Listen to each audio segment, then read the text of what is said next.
The Righteous Mind, Why Good People Are Divided by Politics and Religion, to be published in March. His ideas are controversial, but they make you think. Haidt says, for example, that liberals misunderstand conservatives more than the other way around, and that while conservatives see self-sufficiency as a profound moral value for individuals, liberals are more focused on a public code of care and equity. Jonathan Haidt has made his reputation as a social psychologist at the University of Virginia, where he and his colleagues explore reason and intuition, why people disagree so passionately, and how the moral mind works. They post their research on the website yourmorals.org. Welcome. Thank you, Bill. What do you mean, righteous mind? Anytime we're interacting with someone, we're judging them, we're sharing expectations, we think they didn't live up to those expectations. So in analyzing any social situation, you have to understand moral psychology. Our moral sense really evolved to bind groups together into teams that can cooperate in order to compete with other teams. So some situations will sort of ramp up that tribal us versus them mentality. Nothing gets us together like a foreign attack, and we've seen that at 9/11 in Pearl Harbor. Conversely, when there are moral divisions within the group and no external attack, the tribalism can ramp up and reach really pathological proportions, and that's where we are now. So, but it's sort of a tradition to divide into teams, the Giants versus the Patriots, the Republicans versus the Democrats, us versus them. Is almost right. something un-American to suggest that there's something wrong with that? No, our groupishness is generally actually good. A lot of research in social psychology shows that when you divide people into teams to compete, they love their in-group members a lot more, and the hostility towards out-group members is usually minimal. So sports competitions, you know, I'm at a big football school, UVA, University of Virginia. And you know, the other team comes. There's some pseudo-aggression in the stands, hostile emotions. But that night there aren't bar fights when everybody's drinking together downtown. That's the way sort of healthy, normal, groupish tribalism works. But the tribalism evolved ultimately for war. And when it reaches a certain intensity, that's when sort of the switches flip. The other side is evil. They're not just our opponents, they're evil. And once you think they're evil, then the ends justify the means. And you can break laws and you can do anything because it's in the service of fighting evil. When I saw the title of your book, The Righteous Mind, I thought, well, that's interesting, because you point out that the derivative, the root of the word righteous is an old English word that does mean just, upright, and virtuous. Then it gets picked up and used in Hebrew to translate the word describing people who act in accordance with God's wishes. And it becomes an attribute of God and of God's judgment on people. So the righteous mind becomes a harsh judge. That's right. I chose that title in part because we all think, morality is a good thing, justice, ethics. And I wanted to get across the sense that let's just look with open eyes at human nature. And morality is part of our nature. And morality makes us do things that we think are good, but it also makes us do things that we often think are bad. It's all part of our groupish, tribal, judgmental, hyper-judgmental, hypocritical nature. We are all born to be hypocrites. That's part of the design. Born to be hypocrites? Born to be hypocrites, that's right. How so? Our minds evolved not just to help us find the truth about how things work. If you're navigating through a landscape, sure, you need to know, where the dangers are, where the opportunities are. But in the social world, our minds are not designed to figure out who really did what to whom. They are finely tuned navigational machines to work through a complicated social network in which you've got to maintain your alliances and your reputation. And as Machiavelli told us long ago, it matters far more what people think of you than what the reality is. And we are experts at manipulating our self-presentations, so we're so good at it that we actually believe the nonsense that we say to other people. So take the subtitle, Why Good People Are Divided by Politics and Religion. Why are they? And what does the righteous mind have to do with it? Politics has always been about coalitions and teams fighting each other. But those teams were never evenly divided on morality. Now, well, basically it all started, as you well know, on the day Johnson signed the Civil Rights Act. You tell me what he said on that day. I think I heard you say this once. He actually said to me that evening, I think we've just turned the South over to the Republican Party for the rest of my life and yours. Yeah. And he was prescient. That's exactly what happened. So there was this anomaly for the 20th century that both parties were coalitions of different regions and interest groups, but there were liberal Republicans, there were conservative Democrats. So the two teams, there were people whose moralities could meet up, even though they were playing on different teams. And once Johnson signed the Civil Rights Act and the South, which had been Democrat because Lincoln had been a Republican, so once they all moved over to the Republican Party, and then the moderate Republicans began to lose office in the 80s and 90s, and the last one's going just recently, for the first time we have an ideologically pure division of the parties. And now this groupish tribalism, which is usually not so destructive. We can usually, when you leave the playing field, you can still meet up and be friends. But now that it truly is a moral division, now the other side is evil. And there aren't really pairs of people who can match up and say, well, come on, we all agree on this, let's work together. You remind me that when we set out to try to pass the Civil Rights Act of '64 and the Voting Rights Act of '65, LBJ commissioned us to go spend much of our time with the moderate Republicans in the House and in the Senate, because he said, when push comes to shove, and when the roll is called, we're going to need them to pass this bill. And at one point, in the signing of one of those bills, he turned in hand the pen to Everett Dirksen, the senior Republican from Illinois and the leader of the Republican minority in the Senate, and he was the one who, in the critical moments, brought a number of moderate Republicans to vote for the Civil Rights Bill. You're saying that was a deciding moment, a defining moment? So there are three major historical facts or changes that have gotten us into the mess that we're in. So the first is the realignment of the South into the Republican column, which allowed both parties now to be pure, so that now there are basically no liberal Republicans matching up with conservative Democrats. So the parties are totally separated. Second thing that happened was the replacement of the greatest generation by the baby boomers. Greatest generation fought World War II, That's came right. home, built the country, ran the economy, peopled politics, and created this consensual government you're talking Exactly. These are people who joined groups, had a sense of civic responsibility, participated in the democratic process. And so these people, as they moved through, I mean, they could disagree. Politics has always been contentious. But at the end of the day, they felt they were part of the same country, and in the Senate and the House, they were part of the same institution. They're replaced by the baby boomers. And what's their foundational experience? It's not responding together to a foreign threat. It's fighting each other over whether this country is doing evil or good. So you get the good-evil dichotomy about America and about each other happening in the 60s and 70s. When these people grow up, assume political office, now you got Bill Clinton and Newt Gingrich. It's a lot harder for them to agree than it was for Tip O'Neill and Ronald Reagan. So we get to the culture wars, fights over That's right. abortion, prayer in schools, and, That's right. and that conflict becomes very polarizing. Exactly. And that's because of the baby boomers and Well, the baby boomers, I think, are more prone to Manichaean thinking. Manichaean thing, good and evil. That's right. Manichaeus was I think, 3rd century Persian prophet who preached that the world is a battleground between the forces of light and the forces of darkness. And everybody has to take a side. And some people have sided with good, and of course we all believe that we've sided with good, but that means that the other people have sided with evil. And when it gets so that your opponents are not just people you disagree with, but when it gets to the mental state in which I am fighting for good and you are fighting for evil, it's very difficult to compromise. Compromise becomes a dirty word. So let me play you an exchange between House Speaker John Boehner and Leslie Stahl on 60 Minutes. Take a look at this. We have to govern. That's what we were elected to do. But governing means compromising. It means working together. It also means compromising. It means finding common ground.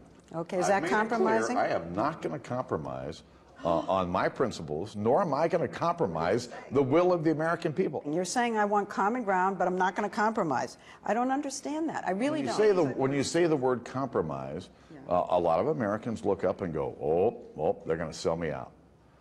And so finding common ground, I think, makes more sense. I reminded him that his goal had been to get all the Bush tax cuts made permanent. So you did compromise. We found common ground. Why won't you say? You're afraid of the word. I reject the word. He can barely say the word compromise. That's right. Because once you've crossed over from normal political disagreement into Manichaean good versus evil, to compromise, I mean, we say, his ethics were compromised. I mean, you don't compromise with evil. Now, I think it's especially an issue for Republicans because they are better at doing sort of tribal team-based loyalties. The data we have at yourmorals.org shows that conservatives score much higher on this foundation of loyalty, groupishness. And the Republican, I mean, which job would you rather have in Congress, the Republican whip or the Democratic whip? You know, Right. the Republicans can hang together better. And part of it is they're better at drawing bright lines and saying, I will not go over this line. But governing is all about brokering compromise. You cannot, in a pluralistic, multicultural society with all the different beliefs, have a mantra that unites us all. You've got to broker compromise. Well, it depends what perspective you're taking. If you're looking at the good of the nation, you're absolutely right. But for competition within the nation, taking this hardline position is working out pretty well for them. So, sure, you can, you can have a hard line against compromise, and especially if the other side can't get as tough, can't threaten to break legs, you end up winning. And I think Democrats are a little weaker here, and certainly Obama took a lot of flack for that in his negotiation strategy with the Republicans. As far as I can see, he's never really presented a credible threat. So they've been better off walking away from the table. Yeah, but the country suffers, doesn't it, when Yes, Boehner absolutely. and the Republicans think it's immoral to compromise, and Obama thinks it's immoral not to compromise. Well, that's true. I would say Obama could have done a much better job with his negotiating strategy. By? Obama is such a great orator and wowed so many of us in the campaign. But then once he was elected, he's been focusing on the terrible problems that he's had to deal with. But I think he has not made the moral case that would back up the arguments from the politicians in Washington. I think the Democrats need to be developing a credible argument about fairness, capitalism, American history. They need to be developing this master narrative so that when they then have an argument on a particular issue, it'll resonate with people. And they're not doing that, but the Republicans have. So the greatest generation disappears, the boomers come along, the civil rights fight divides the country, and the third one? The third is that America has gone from being a nation with localities that were diverse by class, in particular, let's say. You had rich people and poor people living together. It's become, in the post-war world, gradually a nation of lifestyle enclaves, where people choose to self-segregate. If people are concentrating just with people who are like them, then they're not exposed to the ideas from the other side from people that they can actually like and respect. If you get all your ideas about the other side from the internet where there's no human connection, it's just so easy and automatic to reject it and demonize it. So once we've sorted ourselves into homogeneous moral communities, it becomes a lot harder to work together. This gets us to what you talk about in the book, consensual hallucination. Right. What is that? So I assume many viewers have seen the movie The Matrix, or one of those movies. And it's a conceit in this science fiction book that the Matrix is a consensual hallucination generated by computers, and then we all live in it. Right. And I think this is a brilliant social psych metaphor. Back when we all encountered people of the other party, you couldn't have a consensual hallucination that wasn't interrupted by other people. But once we can all live in these lifestyle enclaves, we only watch certain TV shows, we only go to certain websites, we only meet people like us. The Matrix gets so closed in that each side here lives in a separate moral universe with its own facts, its own experts, and there is no way to get into the other matrix, to just you can't just throw arguments or scientific studies at them and say, here, conservatives, deal with this finding. It's not going to do anything. And conversely, they throw it back at you. We all feel as though we're living in reality, but they're caught up in this matrix. They're in La La Land, but we're all in La La Land. If you are part of a partisan community, if you're part of any community that has come together to pursue moral ends, you are in a moral matrix. My side is right, your side is wrong, just ipso facto, right? That's right. Let me get some clarity on one of your basic foundations here. Your research in the book, you and your associates, organizes morality into 6 moral foundations or concerns. Sketch them briefly and tell me how liberals and conservatives differ on each of them. Sure. So if you imagine each of our righteous minds as being like an audio equalizer with 6 slider switches, and the first one is care, compassion, those sorts of issues, liberals have it turned up to 11, and we have this on a lot of different surveys. Liberals really feel it. When they see an animal being mistreated, they're more likely to feel something than conservatives, and especially than libertarians, who are very, very low on this one. The next two, liberty and fairness, when liberty and fairness conflict with care, are you going to punish someone, or are you going to be compassionate? Liberals are more likely to go with care. In other words, care trumps liberty and fairness, even though everybody cares about all 3 of those. The next 3, loyalty, authority, and sanctity, what we find across many questionnaires, many surveys, and analyses of texts and sermons, all sorts of things, is that liberals don't talk a lot about loyalty, group loyalty.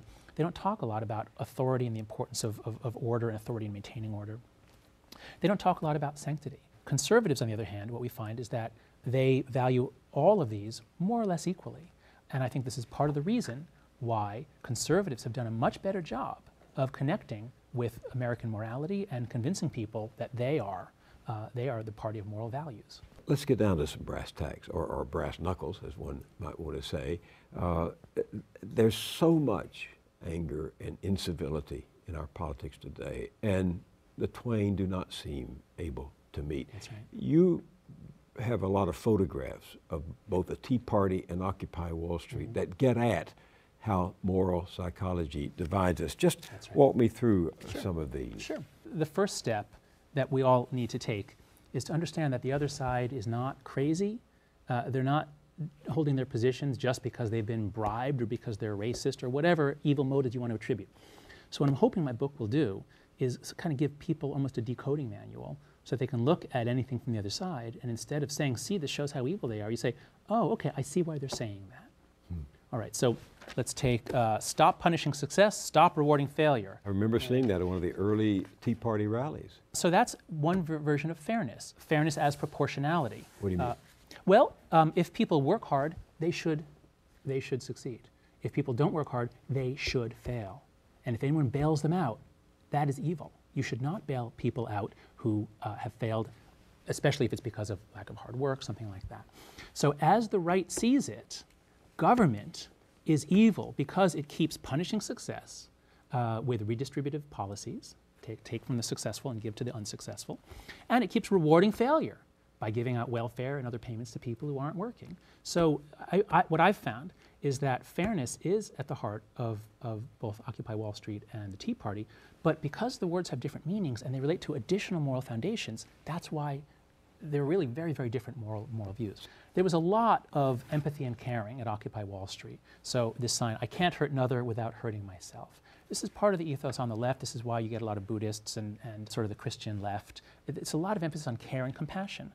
When they talk about fairness, it's in particular fairness that will benefit the weak and the poor. So here's a sign, marching for the meek and weary, hungry and homeless. Tax the wealthy fair and square, as though, because they're hungry and homeless people, it's fair to take from them and give to them. Now, I think there are really good arguments for why we need to increase tax rates on the top, but simply saying some have and some have not, therefore it's fair, that's not a moral argument for most Americans. And what's the conservative moral position on this? The conservative moral position is the Protestant work ethic. It's karma. What do you mean by it? So karma is a Sanskrit word literally for work or fruit. That is, if you do some work, you should get the fruit of it. If I help you, I will eventually get the fruit of it. Even if you don't help me, something will happen. It's just a law of the universe.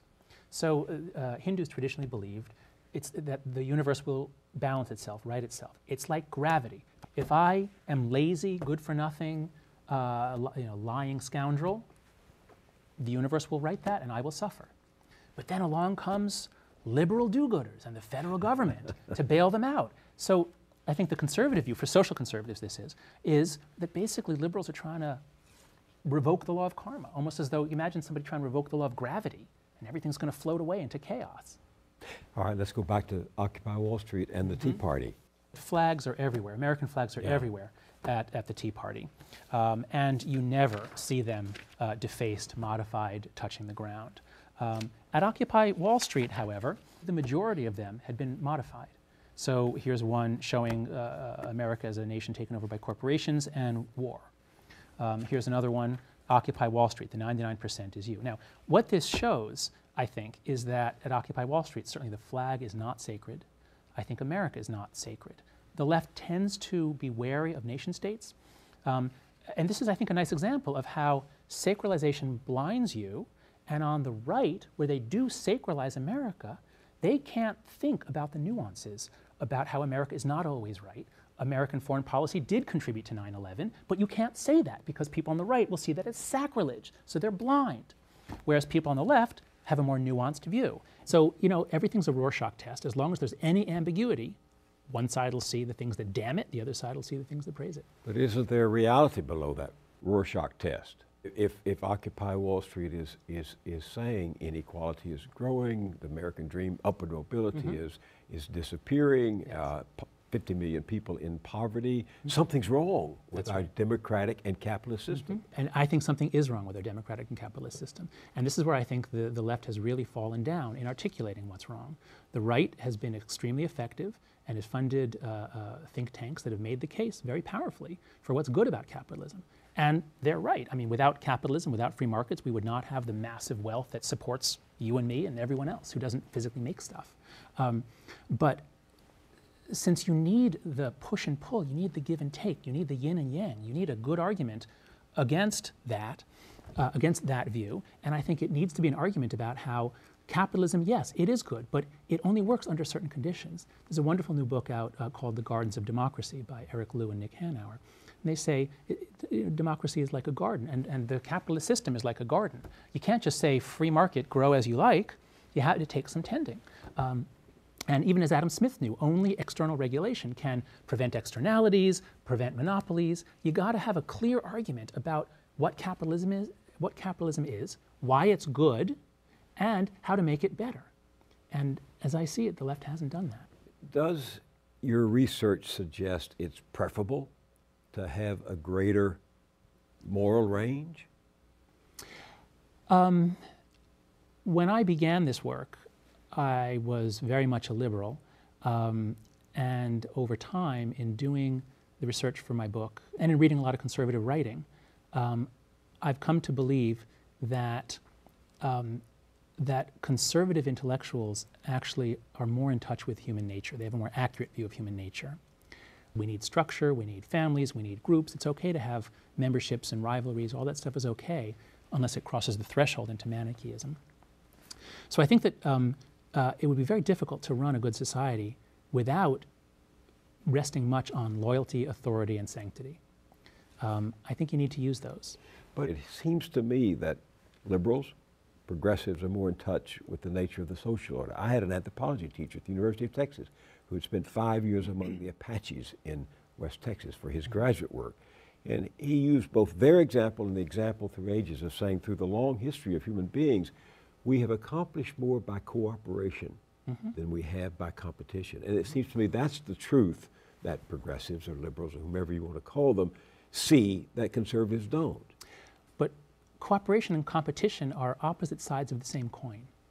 And we've gotten this far because we cooperate to compete. So you can say that liberals are more accurate or in touch with how the system works. But I would say they're more in touch with some aspects of how systems go awry and oppress some people, ignore other people. Liberals see some aspects of where the social system breaks down, and conservatives see others. You have to have consequences follow on bad behavior. That is as basic an aspect of system design as any. And that's one where conservatives see it much more clearly than liberals. And I think I'm a centrist in terms of liberal conservative.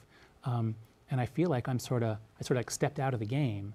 And now that the game has gotten so deadly, I'm hoping that in the coming year I can be the guy saying, come on people, just here, understand the other side so you stop demonizing, and now you can argue more productively. Yeah, well, how do we do that when in fact there's a great advantage to one side or the other side to demonize the enemy? And here, you know, you bring us right to Newt Gingrich and his career. In 1990, Newt Gingrich was chairman of something called GOPAC, which was a conservative political action committee. And he issued a memo to the members, the conservative members of that organization about words that conservatives should use to describe themselves and words they should use to describe Democrats and liberals. Abuse of power, betray, bizarre, corrupt, criminal rights, cheat, devour, disgrace, greed, steal, sick, traitors, radical, red tape, unionized, waste, welfare. Quote, the words and phrases are powerful. Read them. Memorize as many as possible. And remember that like any tool, these words will not help if they are not used. Those words were used, as you know, quite successfully. That's right. So 2 things to say about Gingrich. One is that he's a screaming hypocrite, but as I've said, we're all hypocrites. That's part of the design. The other is that he's a very good moral psychologist. And as I've said, the Democrats are generally not. So he had words there that touch all 6 of the foundations, from abuse of power to sick and corrupt for the sanctity stuff. So while I am nonpartisan, my big issue is demonizing. And yet you also acknowledge that demonizing the other can be rewarded politically. Mm-hmm. That's right, it can. Because that makes you stronger in the contest within the group, within the nation. Your side can beat the other side if you demonize, but it makes the nation weaker. Most of our politics is driven by the people at the extremes, the people who have these dispositions fairly strongly, get passionate, get engaged, give money, blog, argue. Those people rarely cross over. But most Americans are not that politically engaged, and they're the ones that decide the elections.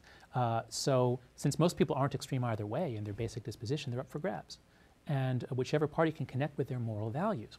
And this is where I think, again, the Democrats have not fully understood moral psychology. I listened to them in election after election, especially 2000, 2004, saying, we've got this policy for you. We're going to give you more support, as though politics is shopping, as though, come, buy from us. We've got a better deal for you. The Democrats, I find, have not been as good at understanding that politics is really religion. Politics is about sacredness. Politics is about offering a vision that will bind the nation together to pursue greatness. And Republicans since Ronald Reagan have been really good at that. At the same time, it can blind you. Absolutely. It can bind you into a tribe, but it can blind the whole tribe. Absolutely. That's what we're stuck with. That's the nature of moral psychology. You got it. There's a chapter called Vote For Me, Here's Why. Let me run down a series of points you make in that chapter and get your short take on what you want us to take away from that. Quote, we're all intuitive politicians. Mm-hmm. That's right. So a politician is always asking the question, how am I doing, as Mayor Koch used to say. That's what we always want to know. And so when we interact with people, we're intuitively, we're like politicians out to get their vote, out to make them like us, make them be impressed by us. Who knows if they could be useful to us in the future? So we say one thing to one person, one thing to another. We change our views, our attitudes. Oh, did you like that movie? Oh, I hated it because I know that he hated it. Oh, yes, I loved it because I know that she liked it. We do this all the time, and we don't even know we're doing it. So many people think, oh, I dance to, I moved my own drum, I'm independent, I'm a maverick. People think that about themselves, but research shows that even people who think that about themselves are just as influenced by what other people think of them. Basically, we are clueless and hypocritical about ourselves. We're actually moderately accurate in our predictions of other people. Our blindness is about ourselves. Quote, we are obsessed with polls. Once again, what we really want to know is what others think of us. The research shows that when you give people the opportunity to cheat in a way where they can get away with it because there's no reputational consequence, most people cheat. Other research shows that philosophers and moral philosophers are no better than anyone else. So we all think that we're going to have this inner moral compass, but really what we're most concerned with is, what's this going to do to my poll numbers? Yeah, I remember you quote somebody's research in here that they looked into how often books on ethics were taken out of the library and not returned, and it was a very high ratio, and often by moral philosophers or teachers of ethics. That's right. Eric Schwitzgebel, a philosopher, looked at how often books had not been returned from lots of libraries. And the ethics books were more likely to have been not returned than other philosophy books. My guess is that moral philosophers are extremely expert in coming up with justifications for whatever they want to do. This one hit me personally. Quote, our in-house press secretary automatically justifies everything. That's right. When someone accuses you of something, you can't help it. Instantly, your mind is off and running, drafting the press release to explain how well it might look like I was hypocritical, but actually, so this is the way we think automatically. And again, it's part of this sort of Machiavellian psychology. Quote, we lie cheat and justify so well that we honestly believe we're honest. Everybody believes they're above average in honesty. But in fact, again, the studies show that when you give people a chance to cheat, literally the majority take advantage of it. They'll fudge a number here, they'll go over time, they'll change an answer on a test if they get paid more money for getting more correct answers, for example. And the amazing thing is, they're able to justify it. They walk out of there thinking that they didn't cheat and lie. Quote, reasoning and Google can take you wherever you want to go. Something we need to talk about here is what's called the confirmation bias. Right. That is, you might think that our reasoning is designed to find the truth. And if you want to find the truth, you should look on both sides of a proposition. But in fact, what happens is when someone gives you a proposition, our minds, we send them out to do research for us. But it's research like as a lawyer does or as a press secretary would do. It's find me one piece of evidence that will support this claim that I want to make. And if I can find one piece of evidence, I'm done. I can stop thinking. Well, that's the way we've been for millions of years, hundreds of thousands of years. And suddenly Google comes along. You don't have to do any research. You just type it in. I think was Obama born in Kenya? Just type it in. You'll find hits. Is global warming a hoax? Type it. You'll find hits. So Google can basically solve your needs for confirmation 24 hours a day. Quote, we can believe almost anything that supports our team. That's right. So it's bad enough when we're cheating and dissembling and manipulating things for our own benefit. But when we're doing it for our team, it somehow is even more honorable and easier to do. And this brings us right back to the culture war. People can believe any kind of crazy nonsense they want. If you hated George Bush when he was president and somebody would give you an argument, it just seems automatically compelling. And you don't have to think very hard. Conversely now about Barack Obama. So all these things I'm saying, these biases of reasoning that are so obvious at the personal level, when you ramp them up to the group level, they get even more severe. Yeah, this one took me back because it flies right in the face of my predisposition. Anyone who values truth should stop worshiping reason. The idea of sacredness, the idea of sacralizing something. What I see as an academic and as a philosophy major as an undergrad is there are a lot of people in the academic world that they think, no sacred cows, we shouldn't sacralize anything, but they sacralize reason itself, as though reason is this noble attribute, reason is our highest nature, and if we could just reason, we will solve our problems. All right, that sounds good on paper, but given all the stuff I just told you about what psychologists have discovered about reason, reasoning is not good at finding the truth. Conscious verbal reasoning is really good at confirming. We're really good lawyers. So what this means is that if you sacralize reason itself, you are, first of all, wrong about it. And as I say in the book, follow the sacredness. Wherever people sacralize something, there you will find ignorance, blindness to the truth, and resistance to evidence. So what did the Hebrew prophet mean when he said, come now and let us reason together? Are you saying we can't get at the truth that way? No, that actually is very wise, because what I'm saying here is that individual reasoning is post hoc and justificatory. Individual reasoning is not reliable because of the confirmation bias. The only cure for the confirmation bias is other people. So if you bring people together who disagree, and they have a sense of friendship, family, having something in common, having an institution to preserve, they can challenge each other's reason. And this is the way the scientific world is supposed to work. And this is the way it does work in almost every part of it. I've got my theory and I'm really good at justifying it, but fortunately there's peer review and there's lots of people who are really good at undercutting it and saying, well, what about this phenomenon? You didn't account for that. And we work together, even if we don't want to. We end up being forced to work together, challenging each other's confirmation biases, and truth emerges. And this is a place where actually I think the Christians have it right, because they're always talking about how flawed we are. They're encouraging us to be more modest. And from my reading, these apostles of reason nowadays, they're anything but modest, and they think that individuals can reason well. Wisdom comes out of a group of people well constituted who have some faith or trust in each other. That's what our political institutions used to do, but they don't do anymore. You're helping me to understand this fundamental dichotomy in American political life, a country that mythologizes the rugged individual, right, but a country that's now governed by dogmatic group politics, right? Mm-hmm. So this gets us right into sacredness. One of the dictums of the book is follow the sacredness. Yeah. Once you see the basic dynamic of human life is individuals competing with individuals, but when necessary, coming together so that the group can compete with the group. So it's perfectly consistent for the right to worship rugged individualism at the individual level and to see government, and especially government safety nets and nanny states, as deeply immoral because it undercuts rugged individualism. But at the same time, for them to be tribal and to have come together around a pledge on taxes. Now, Grover Norquist was brilliant in exploiting the psychology of sacredness in making them sign this pledge. Even if many of them knew in their heart it was the wrong thing to do, we're so concerned about our poll numbers, we're so concerned about what people think of us, any candidate that said, no, I'm not going to sign, you can bet Norquist was going to hold his feet to the fire. And now they're stuck. And you get that crazy scene in that Republican debate. If you could work out a deal, $10 of spending cuts for every $1 of tax increases, would you take it? Say you had a deal, a real spending cuts deal, 10 to 1, as Byron said, spending cuts to tax increases. Speaker, you're already shaking your head. But who on this stage would walk away from that deal?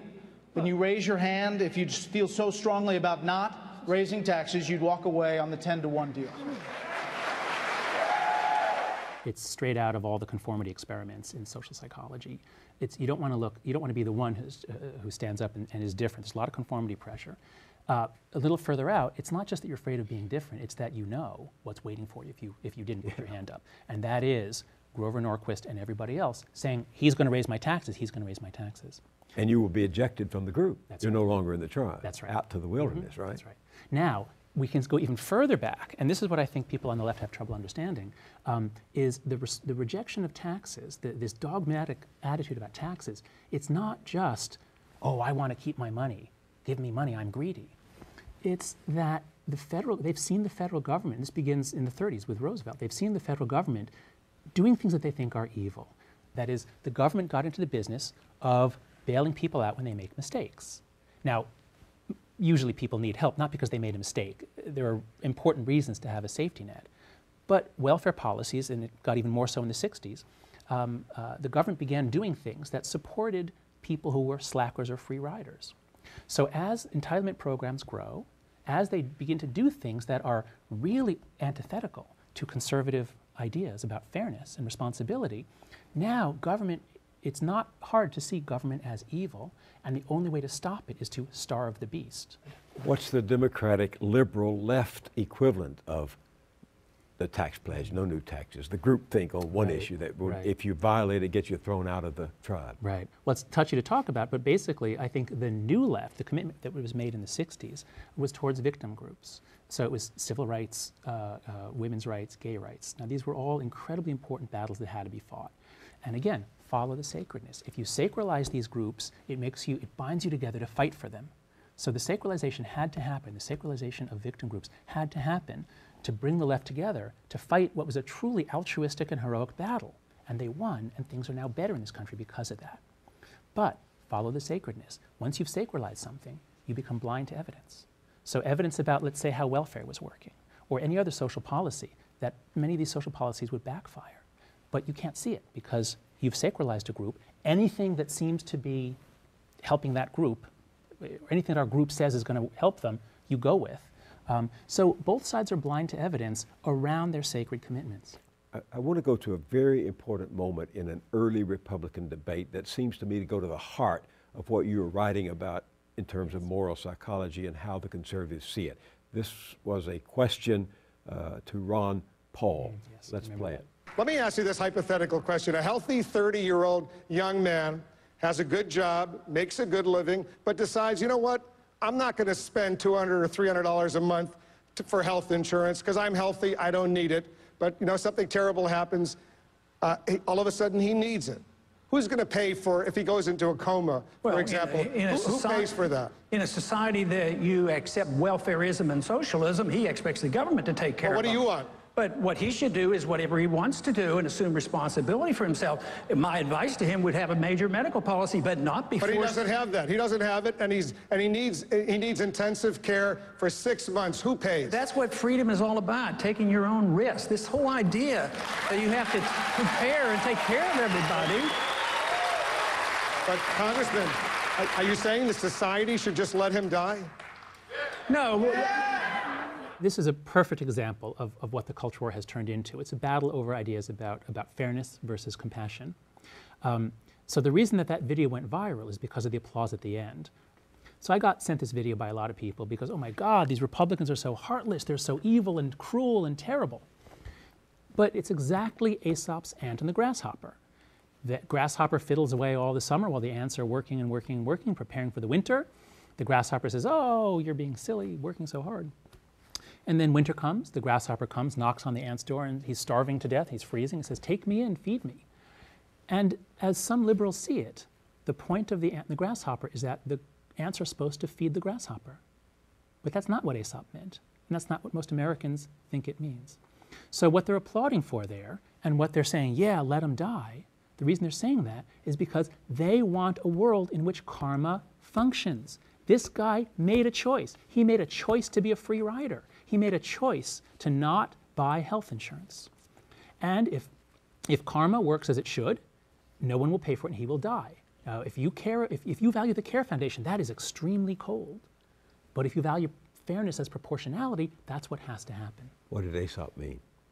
Aesop meant that you better take care of yourself, because if you don't, if you're lazy and you expect others to take care of you, you deserve to die. You deserve to be left out in the cold. And that's why welfare has always been so contentious.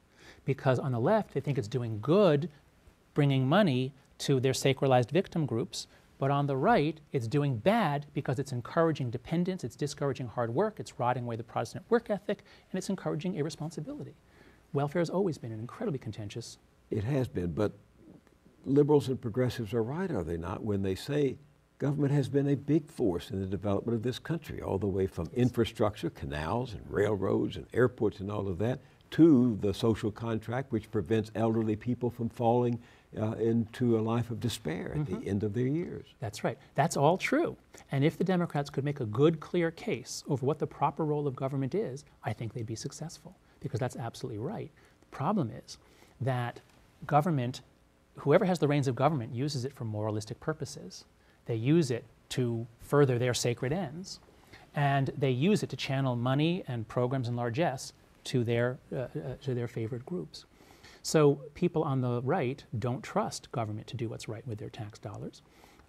And the left, again, needs to come up with a clear story about what is the proper role of government, what is not. And they need to regain the trust. But it means that we can never get together to try to resolve it when one party says we won't compromise and the other party says you're evil. That's right. That's right. So we're in a lot of trouble. I don't see an easy way out here.